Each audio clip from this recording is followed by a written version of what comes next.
For the seas are as much a part of Antarctica as her highest mountains.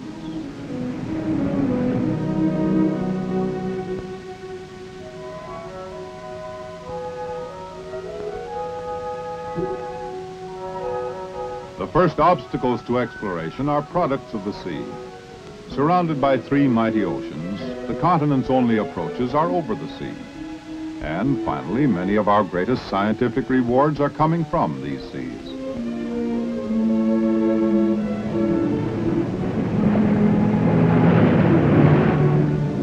Not only the sea, but the air too plays a vital part in understanding the Antarctic. For here, in this cold, unresisting medium, the modern explorer can transport himself over the continent efficiently and economically. The helicopter uses the Antarctic airspace in its role as a modern-day pathfinder, transporting scientists into the field, as well as searching out leads in the ice. The sea, the air, and of course, the land. Erebus, according to Greek mythology, was the gateway to the underworld, a fitting name for this still active volcano. Landmark in the rugged splendor of Antarctica's vast reaches. From the majesty of mighty mountain ranges to these rocky crags guarding its coastline, Antarctica's land mass sprawls over more than 5 million square miles.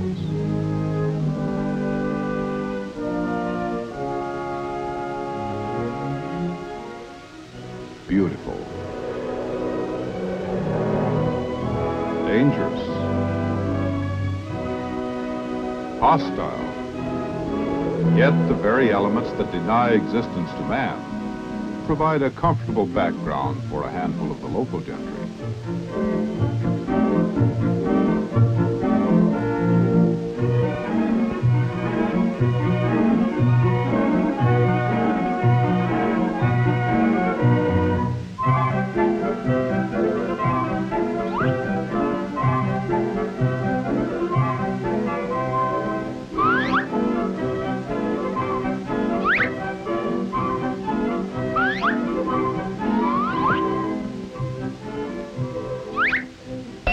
But the portrait of the land is also a portrait of its people.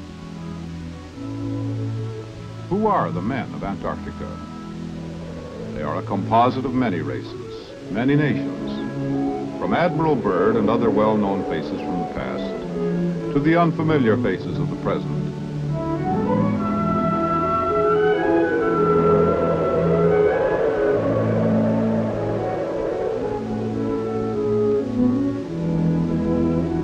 In Antarctica today, the name is not the important thing. What is important is what a man is able to contribute to the enormous job at hand. Each job is small, sometimes almost insignificant. But the total of all their efforts spells conquest, a conquest that never ends, that goes on year after year, adding new victories to the successes of the past. How does this conquest take shape? Is it a quest for science? Or is it a battle of men against the weather and the elements? It's both. A quest continually pursued on all three fronts of the continent: land, sea, and air. Thus, mastery of the land alone is not enough. All three environments must be considered, and their respective obstacles overcome. This, then, is the first obstacle. Billions of tons of ice girdle the continent in a belt 100 miles in width.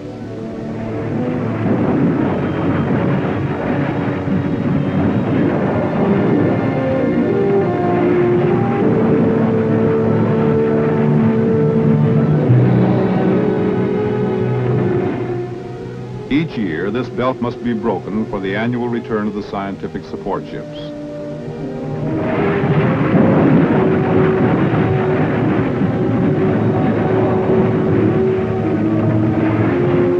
Barrel-hulled Navy and Coast Guard icebreakers undertake the job of carving these annual sea lanes into the continent. Their spoon-shaped bow is designed to ride up on the ice pack and crush down with thousands of tons of force, opening the channels for the cargo ships.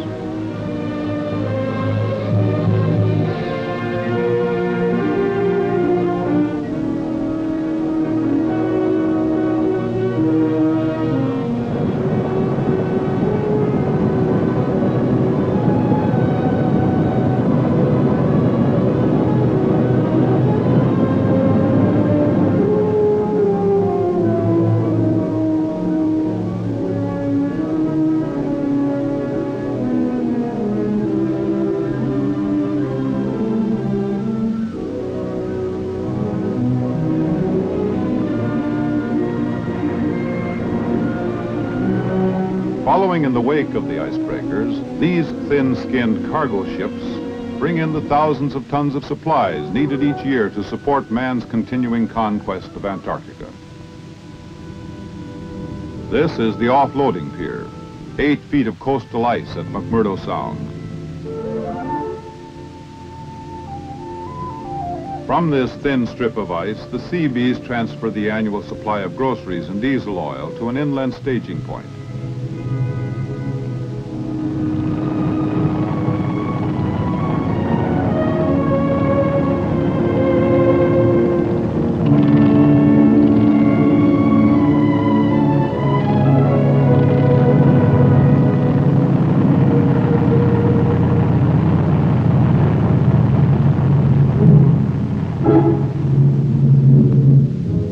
Specific cargoes will be earmarked for distribution to the Antarctic stations far inland. Some will be hauled in, some airdropped. But whatever the method, it's a long way from the farm to the breakfast table.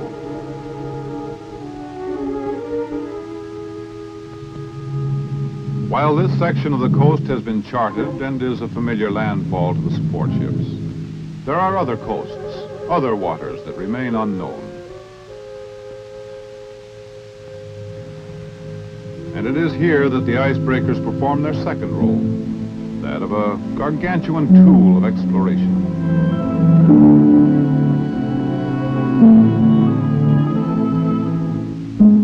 Year after year, the seagoing men of Antarctica chart new coastlines, sound out new waters, and report to the world their day-by-day findings.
Many nations send their scientists to explore these unknown waters. The effort to unveil Antarctica has become an international challenge.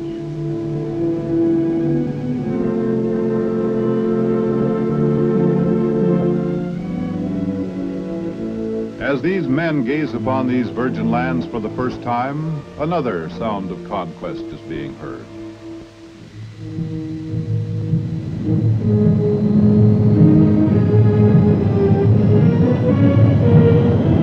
Scientific outposts on the interior of the continent, hundreds of miles from any coastline, must be resupplied by air. The C-130 Hercules, newest and most versatile addition to the Navy's air fleet, provides an efficient lifeline between the isolated stations and the coastal support base.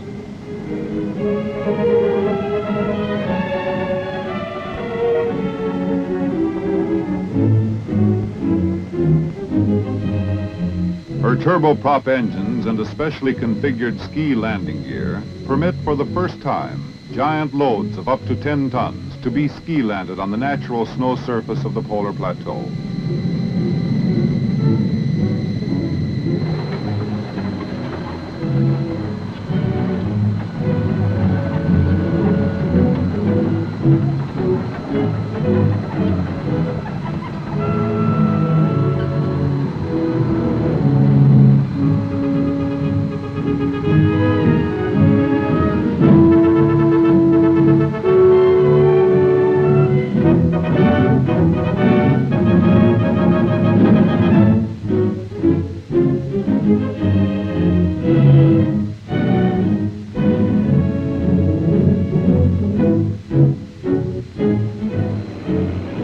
At the same time that the C-130 Hercules delivers bulk loads to the inland stations and camps, additional supplies are airdropped by the Air Force's C-124 Globemaster.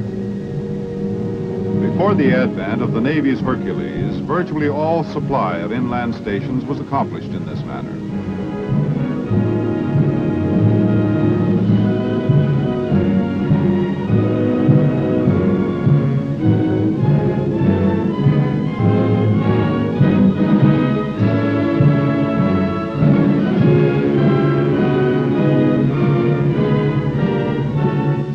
Flying a precision mission is one thing, but getting your plane off the ground is another.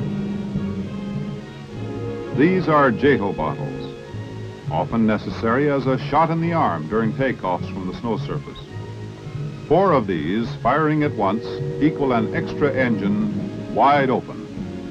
One drawback, however, cutting loose with a full JATO firing cycle is almost like using your tail assembly for a rocket launching pad.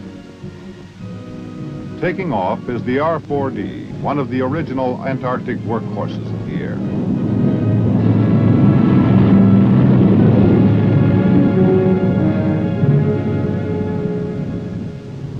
Easily adapted to the use of skis, this type aircraft was the first to land at the South Pole. Although South Pole landings are now commonplace, it wasn't long ago that this operation presented a highly hazardous challenge to the Antarctic airmen. Nothing is routine in sub-zero temperature, not even normal maintenance. This engine decided to call it quits at the South Pole, 800 miles from the nearest air facility. But all the crew asks for is a new engine, with something to lift it up. Even if the work isn't routine, the can-do spirit certainly is.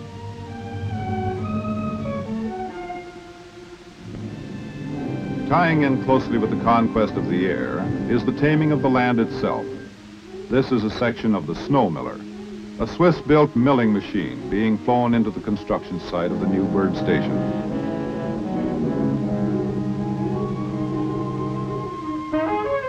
These are the giant claws of the 20-ton mechanical mole, a strange-looking craft with an insatiable appetite for hard-packed snow.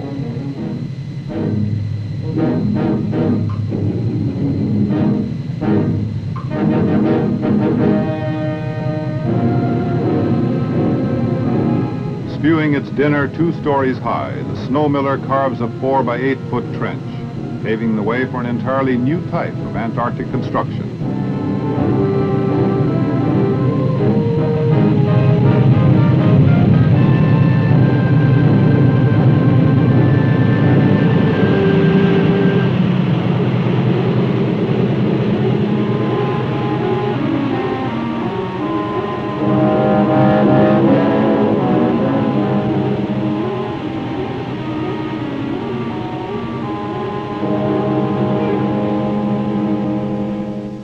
After the snow miller completes its rough cut, the sides of the trench receive a final surfacing.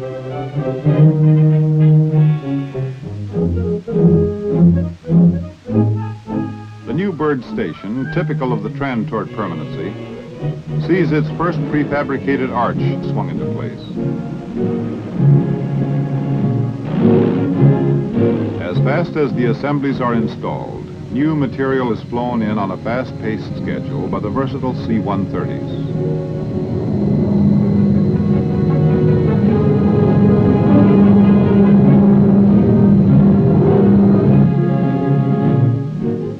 airborne fleet presents a far cry from the sluggish tractor trains that supplied the original bird station construction 5 years earlier. These giant arches will house the final buildings and protect them from the crushing weight of the compact snow.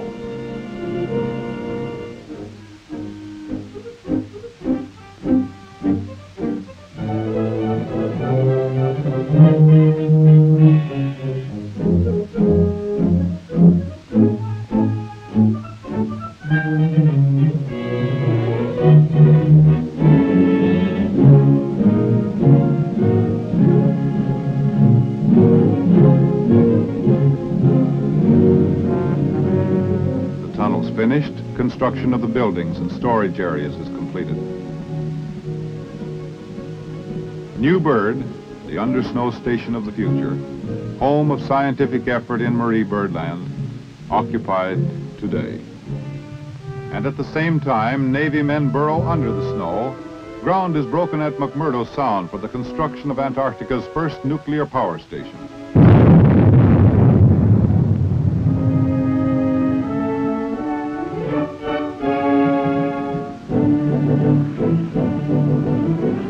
Prefabricated units arriving by ship were assembled by Navy Seabees in less than 75 days, providing 1,500 kilowatts of power.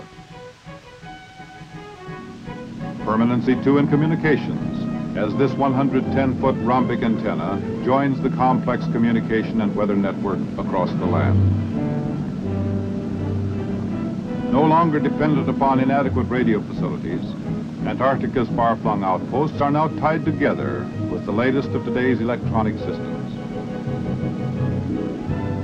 But conquest of the land is much more than a permanent foothold on the ice.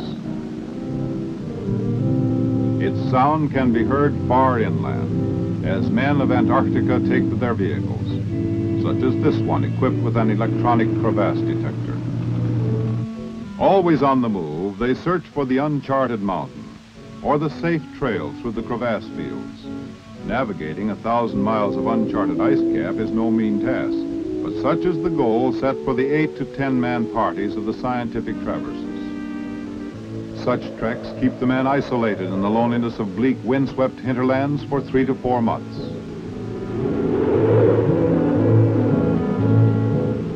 But this privation has its own rewards, and to the scientist, it is the chance to pursue studies in his own field, compile first-hand records of geophysical phenomena. But the compulsion to find answers is not always the paramount order of business.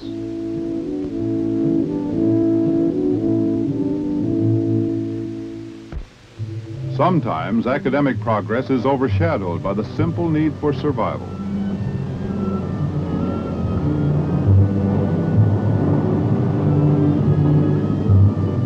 When the initial fuel supply is nearly exhausted, 700 miles from the base, the advanced fuel cache, parachuted or airlifted weeks before to a pre-selected site, is a welcome discovery.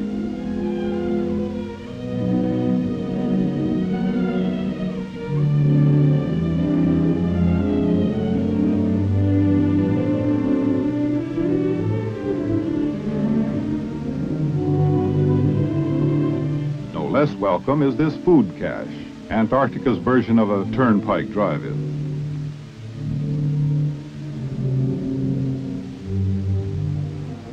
Trouble can strike just as fast on land as it can on sea or in the air. A quick survey proves out the worst of their fears. The snowcat has broken through a snow bridge concealing a dangerous crevasse.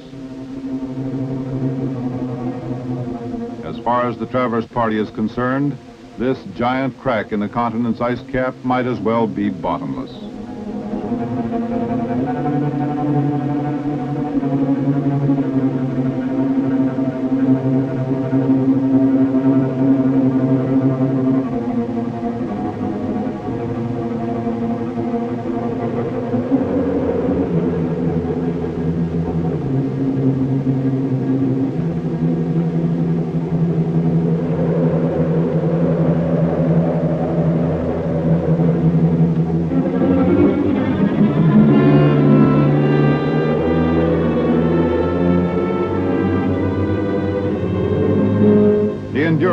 fortitude and can-do spirit of the old breed of Antarctic explorer are by no means forgotten assets.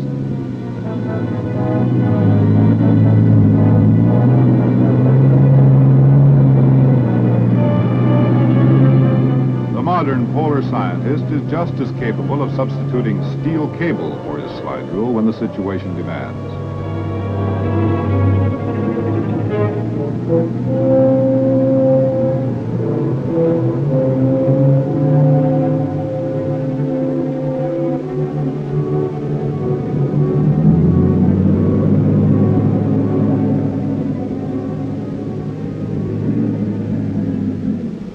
Another round one, and the expedition moves on. The challenge is still present, still strong, still treacherous, but man's patience is infinite.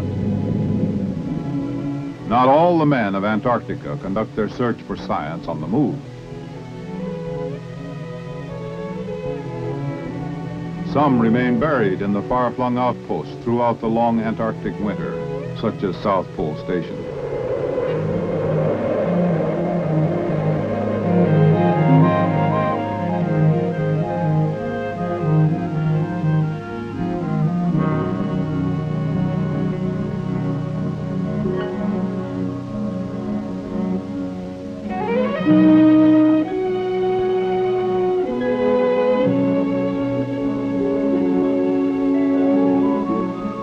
Here they gather data on a wide variety of geophysical subjects, obtaining knowledge of our Earth from an analysis of ice cores revealing hundreds of years of Antarctica's history, or the drift of a radiosonde balloon.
Antarctica, too, has its moments of relaxation. Although they are altogether too few, they still afford some relief in the heavy schedule.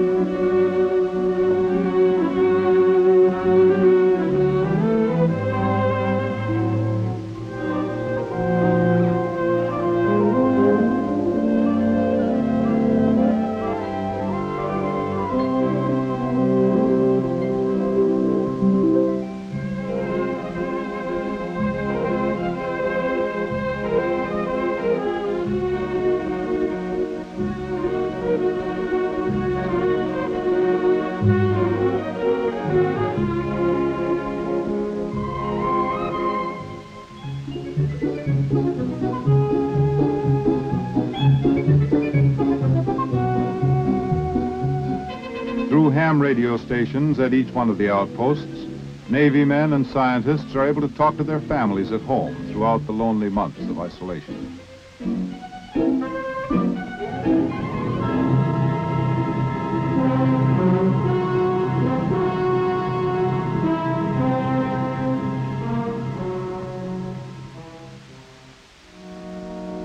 There is a time, too, for solitude, for worship.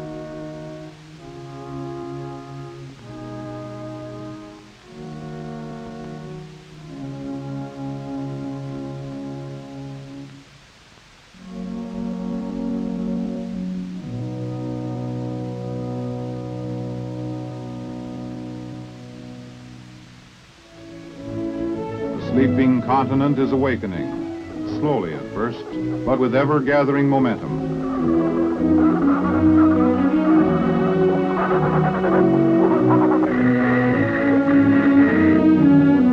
With each new fact learned,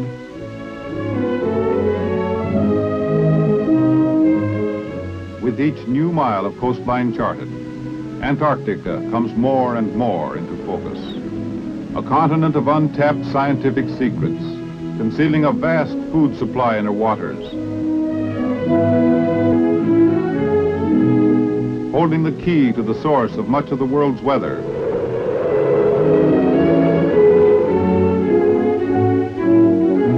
Checkpoint for Great Circle aerial navigation.